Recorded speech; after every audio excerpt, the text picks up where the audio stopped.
I may be a bum, but I'm not dumb. It's time for a bum knowledge corner.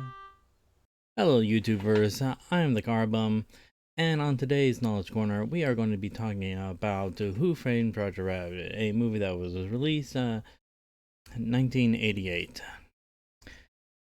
And specifically, what we're going to talk about is what is Doom? Now, most people that have seen the show know a good amount about Doom. He is a psychotic toon who goes around and kills a couple of people, all for his own nefarious things. He is also the inventor of dip, which is made with turpentine, acetone, and benzene, which are all industrial paint thinners, and this mixture of chemicals is the only way uh for tunes to be killed, just straight up killed, since they are usually almost impervious to any kind of damage. So we're going to talk about Doom's history first. Now, in a little comic that was made after the movie, which I will talk about later, there will be links in the description as well. We have Doom's history. His actual name is Baron von Rotten. He was a seasoned villain actor, also dubbed the Tune of a Thousand Faces. Um, and a couple of things is few people knew what he truly looked like. And when I say people, I mean um, tunes as well. And at one point, he had a terrible accident. There was some kind of explosion, and he was actually damaged.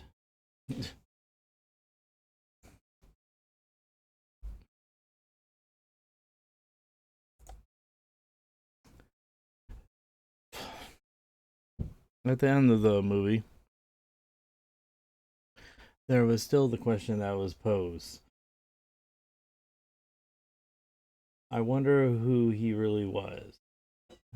Now, this would be answered in the comic book, but after this question, there's also all these things. They were saying that he wasn't a duck, he wasn't a rabbit, he wasn't a dog, he wasn't a little wooden boy, he wasn't a sheep, he wasn't a pussy, and he wasn't a woodpecker. Now, we can take this in a couple of ways. I personally think that this is actually like meta telling or meta knowledge transference. This is something that you can see in a number of things, like in the movie Monster House, when they go into the house and they see the little chandelier, and they put together that the house is taking on human characteristics. So the chandelier would actually be the uvula, uvula, uvula. Um, the boy kind of says that, oh, it's a girl house, which we find out later that the monster house actually is from the possession of a female and not the old cranky man that they thought it was. May not be like the most obvious thing. It might have been that that was just a stupid joke. But there are other times where some characters give more knowledge than they are supposed to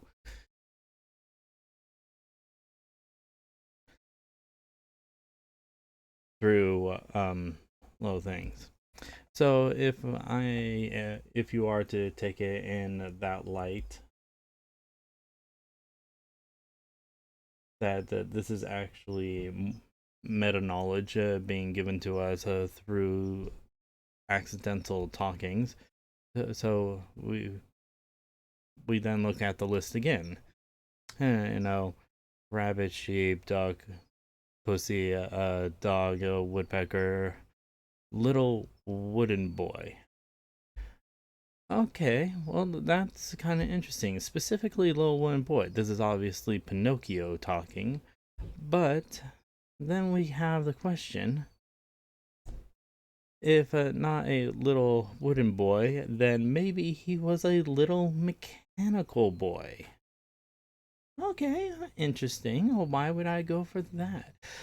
Um, but if you remember, he's also the tune of 1,000 faces, which means he's also a master of disguise, which means he's a little mechanical boy that is a master of disguise, and a little mechanical boy obviously is another way of saying robot. That's right, everybody. What we have is a transformer. Now, you may be saying, what? I do have very strong evidence that links to this. Now, to understand, when I'm saying he's a transformer, I'm not saying he's any of these transformers. That is uh, not at all what I'm saying. I'm saying that since it is the 40s that this story is taking place, that he is a pre-transformer, a um primordial transformer. Kind of like how in the show Yu-Gi-Oh, we have a Blue Eyes Toon Dragon and Blue Eyes White Dragon. Doom would be the blue. Doom would be basically the more toony version of the Transformers. As you can see, he has those little crazy red eyes, and in the Yu-Gi-Oh animation, Toon Dragon even has those eyes in a couple of scenes, I believe. But you must be going. That can't be. Uh, you're probably going. What actual evidence do you have? And most of it comes from one little moment. I went back one day. I was watching the old Transformers, and I was going to watch like the entire series. Kind of fell off on that, but in the first episode of Transformers, you see this: the battle between Optimus Prime and Megatron on the first battle. And if you look at their weapons, I was like, those kind of look familiar. Now, I've done a little bit of research into trying to find anything else that matches these kind of weapons. Because we see Optimus Prime has a little golden axe, and Megatron has an articulated weapon being a mace. And when you look at other forms of cartoons and media, we have things like this. Here we have Goku. I believe that's Goku Black, because okay. And he kind of has energy just enveloping his hand. We have a Cyborg here who has his hand transform into a weapon. We have the T-1000 whose arms actually turn into weapons through like nanobots and stuff like that. Although nanobots wasn't really a thing back then, so he was just like living liquid metal. So, and Kurabara is also kind of the same thing as Goku Black, except for he can actually reshape his spirit sword into a number of different shapes. But if we have a side by side comparison, we'll see that the what Doom can do is really similar.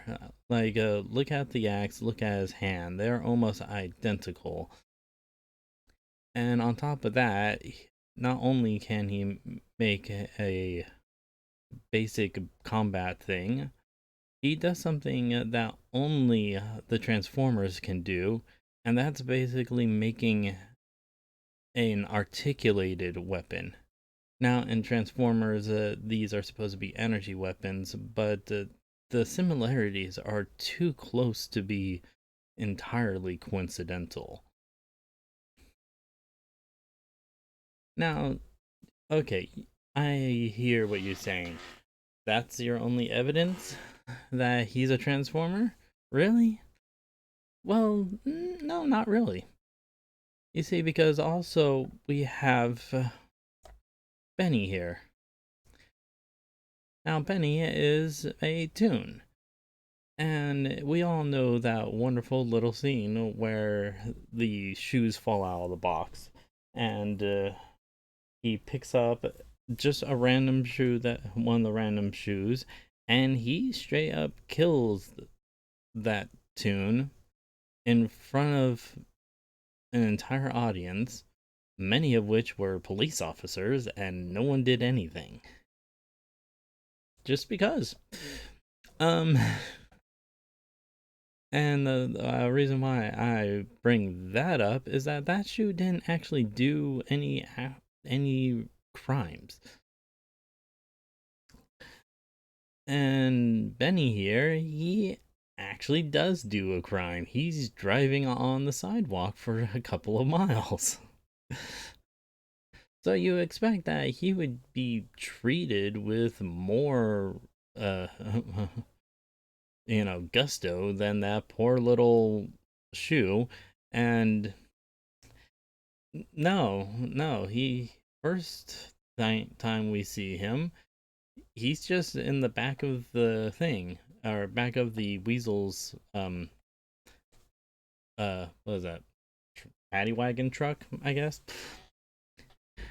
um and it's a little weird because you would think that he would have just been dipped right from the start. Now, there's a couple of reasons why they might not have dipped him right away. One, Doom wasn't with the Weasels at the moment, so he wouldn't have just. And he probably reserves the right to do the dipping himself. The other possibility is that the car was just too big to dip right away. Both are completely reasonable, but another possibility is that Doom didn't want to hurt a car personally, because he himself is a Transformer, therefore he is a car. And he identifies as a car more so than he identifies as a toon.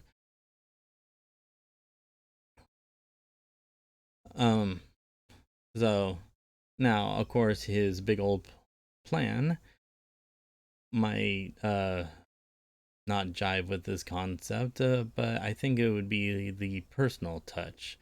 Kind of like people are willing to blow up entire nations with bombs, but personally killing people one by one, we would be a bit more squeamish about. And this is not the only time. And there is actually the second time where they could have dealt with Benny, and that's when, and that's the point where they are leaving Toontown, and they cover the road and dip, burning Benny's wheels, and he crashes into the light pole.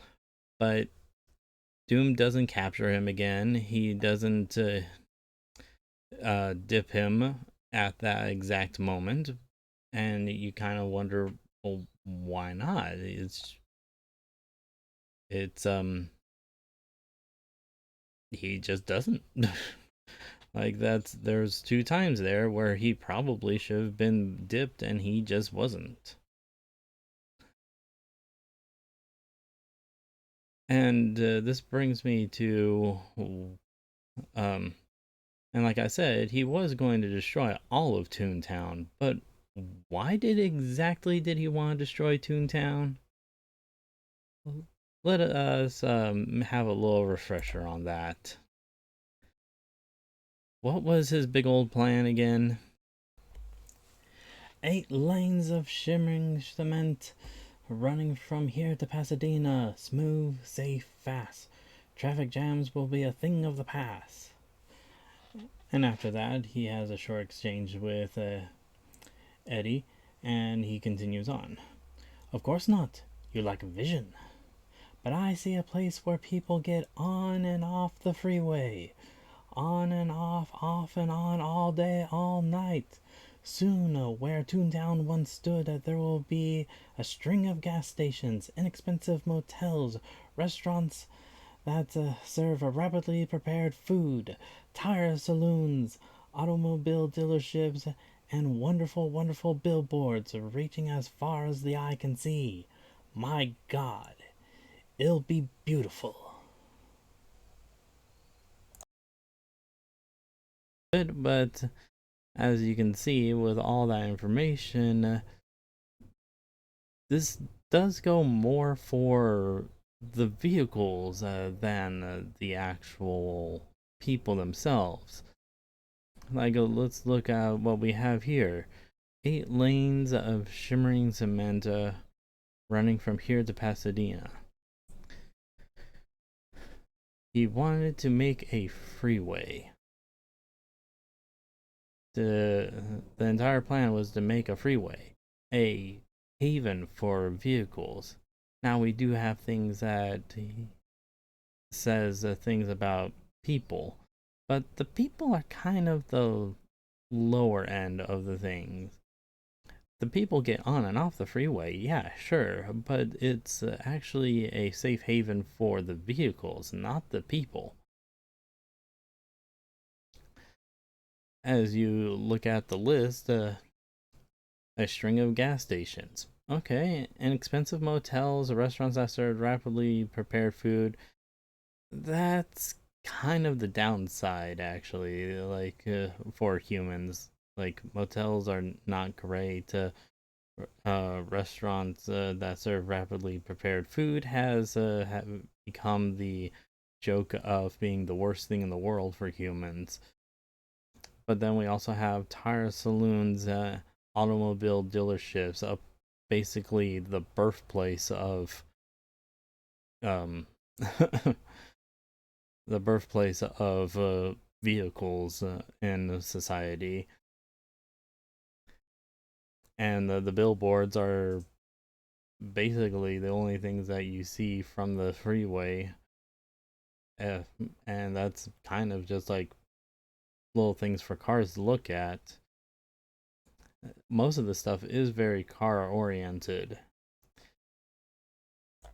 Now, let's take a quick side trip on what is a highway versus a freeway. Now, all freeways are highways, but not all highways are freeways.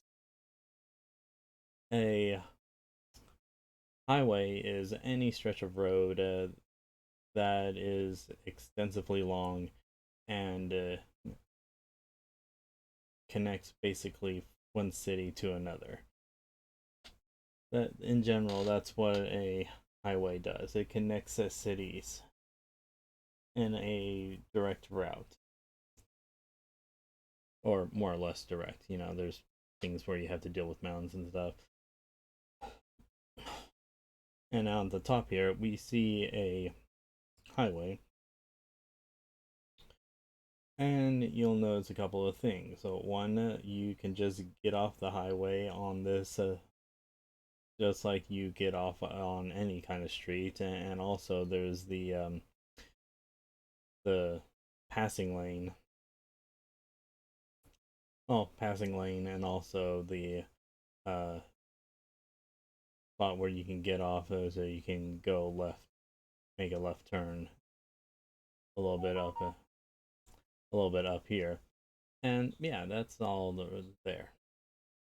But the difference between a highway and a freeway are ramps.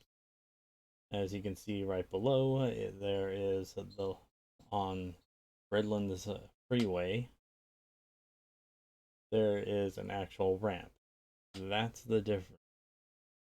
The exclusivity of just cars on a freeway. On a highway, you might see even people walking on it, but on a freeway, people are not even allowed without a vehicle. It is almost exclusively for, or no, it is exclusively for vehicles to be on. So it's the ramps on and off that makes a freeway.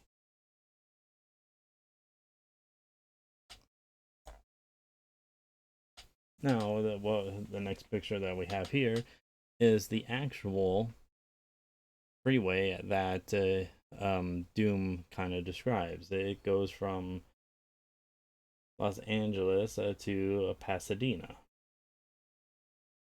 And these are actual images of the freeway. And we also see this little tunnel here that actually might have been why they might have been the inspiration for the design in the movie right here. Now this is the Mount Hollywood Tunnel, which is kind of plain, but if you look up here, you kind of see that it kind of mimics the design of the other one. Now, this is the tunnel that is used for Who Framed Roger Rabbit and Back to the Future 2, when Marty is trying to fight over the uh, sports almanac and Biff is trying to run him over. This is not along the Pasadena highway. It's all the way over here instead. But it does look very much similar to the actual one, even though it is a much smaller uh, tunnel.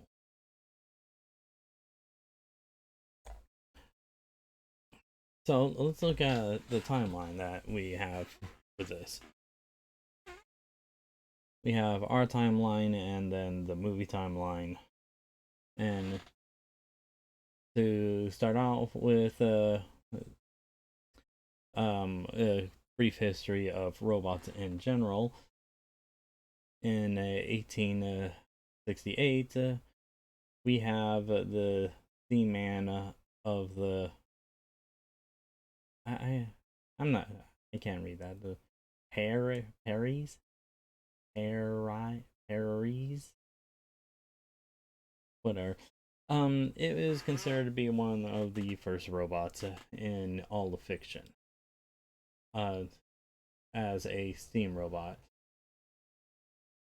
Later, I am not even going to try to say that is the first time we see the word android. After that, I found what might be one of the oldest animations of a robot, but just because the name says an animated doll does not mean it was actually the subject matter, because some of the other ones I saw from the same time period were using basically the reverse of shadow puppets. With shadow puppets, you have a light and then you make images by blocking the light, so the negative space is the shadow, or the negative space is the subject. But in other things that were made, which also include things that said puppet, showed that are was basically using light to draw on the negative. and where they exposed the light, that's what was represented in the later parts of the film. Kind of like little light doodles onto the film. So it's entirely possible. And the ones that were saying things like puppets, um, they were just regular things. Well, more or less regular. It was basically just them morphing the light into different shapes, and there was no actual storyline as far as I could tell from looking at them. But I can't really confirm nor deny if this is the first one because I can't find the actual image. I can't find the actual animation, so it makes it kind of hard. Then come 1921, where the term robot is actually invented, which is a roughly translates into forced labor, using rab as slave as its core word. From which language I don't really know, but yeah. The Pasadena Freeway was actually opened up in 1940. The first animated robot that I can confirm is actually in 1941's Superman animated short, The Mechanical Monsters, which is interesting because there's only like one episode before this with Superman. So animated Superman is just slightly older than animated robots. If the animated doll is not actually a thing, or it doesn't actually have a real mechanical doll. The next thing is the Goofy Gymnastics, first released in theaters in 1949. But if we go over to the movie timeline of things, we see that a lot that some of the sources I found says that it was supposed to happen in 1947 is the time period of which the movie Who Framed Roger Rabbit was supposed to exist. But this is kind of contradictory because, like I just said, the Goofy Gymnastics was made after that time period, but it's in the movie, and the Pasadena Freeway was made way earlier than that. So, because of that, I can't actually nail down it, or we just go with the excuse of this is a slightly different timeline than our own.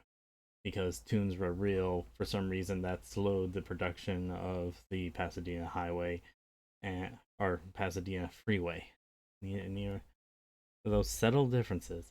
Um, and the Goofy short was made earlier in that universe. Um,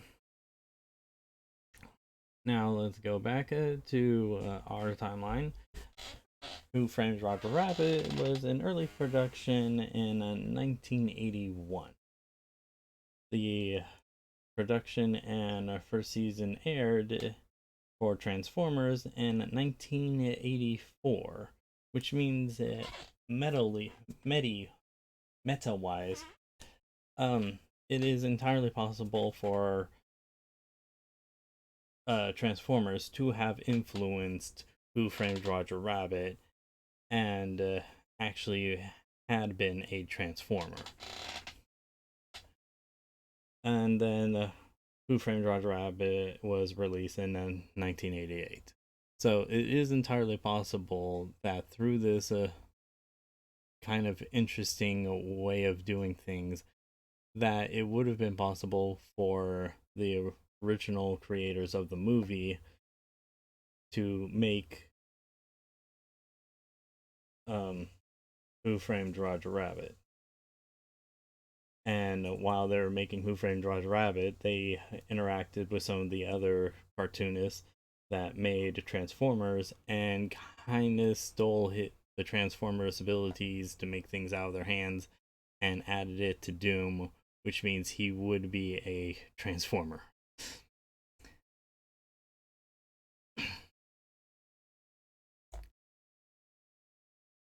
Now we have.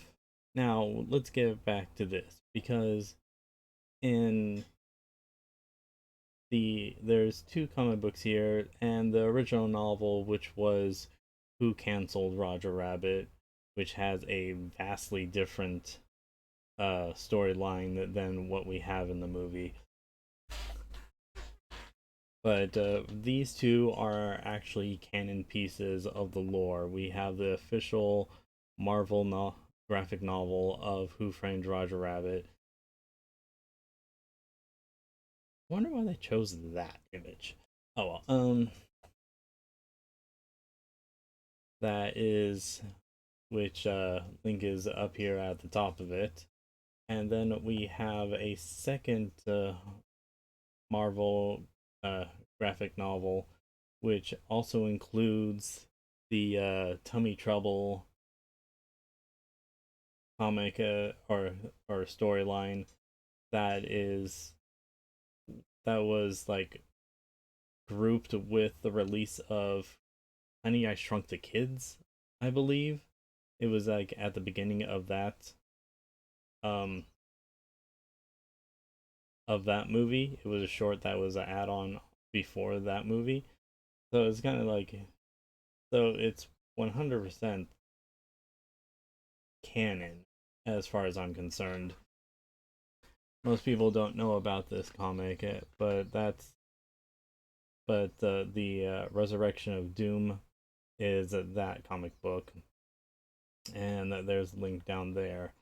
But you might be able to see right here that the Resurrection of Doom includes the Resurrection of Doom, and this is his character made from an old model sheet. Um, you might be saying, well, that's just a person. Remember when I said not every. Like, I was thinking about trying to skirt around this, but that's just not how I play things. If it's canon, it's canon. If it's not, it's not. I accept basically all retcons as reality. So remember that at the beginning, it said that almost nobody knew what he looked like. So that would probably also include the doctors that repaired him after the explosion.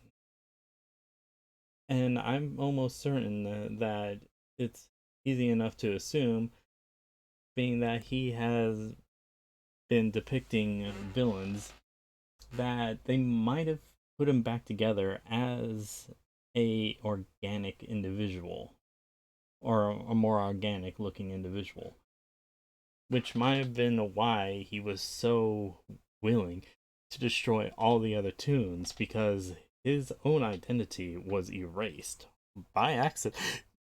By accident for certain. But they erased him and made a new model sheet for his resurrection, or and that new model sheet was his resurrection.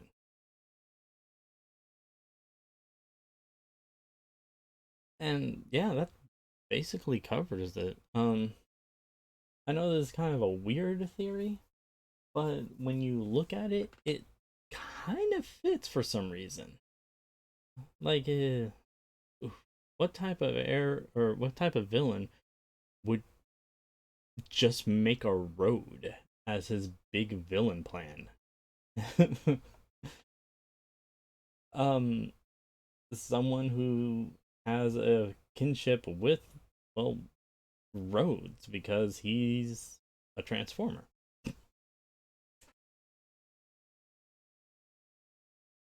Yeah, so that's my theory. It's a little weird. It surprisingly works.